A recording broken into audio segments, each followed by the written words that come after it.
snack. Me and you gonna have a little chat about books.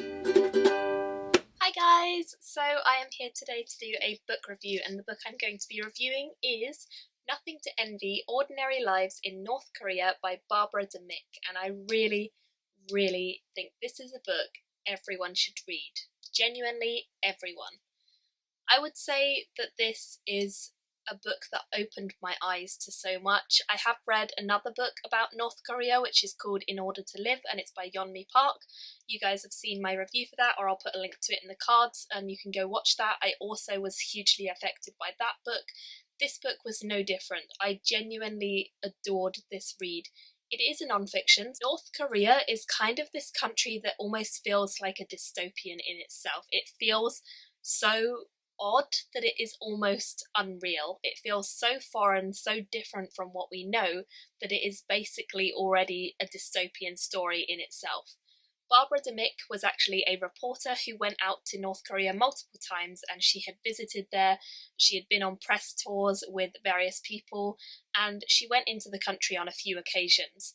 She then, over the time being there, saw the sort of small discrepancies. She saw how malnourished people were, she saw how everything was kind of a front, and so she spoke to lots of people who were in South Korea, people who had defected, that means managed to escape from North Korea, and she spoke to them about their lives not only within North Korea but also their lives escaping from North Korea and how they did it and what they then ended up doing when they moved to South Korea. Barbara Demick has a way of weaving stories together that just makes you want to know about them.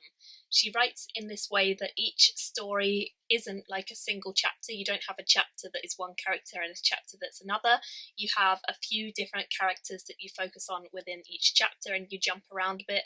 At first I thought this was a bit confusing, but once I got my head around all the names, it made perfect sense the way she did it, and I think there were some really strong parallels and some really strong differences between the various people that she chose to focus this book on, and I really liked seeing that and the way that she compared and contrasted them, and also just kind of did it by timeline. So she did it so that various people's stories were told in tandem with each other rather than each one was a separate story. This book is brutal. Like, there's no denying that. It's brutal, it's raw, it's honest, and it's emotional. And the people who've come forward with their stories to contribute towards this book are brave people, because South Korea is not that far from North Korea, realistically. They are joined, they are part of the same original country of Korea, and for them to come forwards with their stories in this book, living in South Korea, I think is incredibly brave. Barbara Demick has a way of kind of weaving the stories together. It makes you think you're almost reading fiction. She has this slightly lyrical, beautiful way of writing that makes you think, oh, it's a fiction book, it's not as bad as it seems. And then she brings you crashing back down to reality. She makes you slam into the floor, emotionally speaking, and says, no, actually this is happening. This is happening not only in the past, it's not a horrific event from the past, this is happening right now. This is something that's ongoing. These people may have escaped from North Korea, but there are hundreds more who are not able to get out of the country. It is regimented, it is controlled, it is everything in North Korea is completely alien to us. We don't have it here. We are not as oppressed as that by far, and it's just a different way of living. The lives of people within North Korea is so simple compared to the lives of people outside. They worry about getting by day to day. They worry about food. How are they going to survive? How are they going to make ends meet so that they can get something the next day to eat? That is what they're worried about. They're worried about clothing so that they can be warm.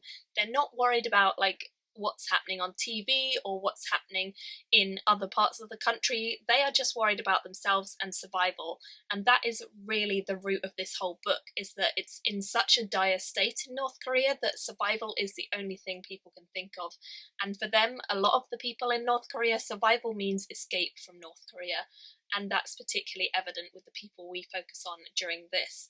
There were some really bad moments in this book where I was just really upset for the characters that we were following. I thought that there were some moments of real clarity where some of them had this kind of moment of realizing how different the world outside North Korea is.